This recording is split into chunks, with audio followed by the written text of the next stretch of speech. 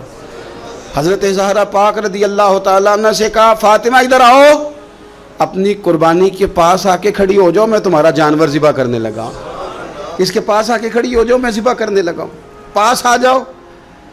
ہمارے ہاں نا کاکروچ دیکھ کے چیخ مارنا فیشن ہے, چھپکلی دیکھ کے ڈر جانا فیشن ہے, جوان آدمی کو چوہے سے ڈر آتا ہے.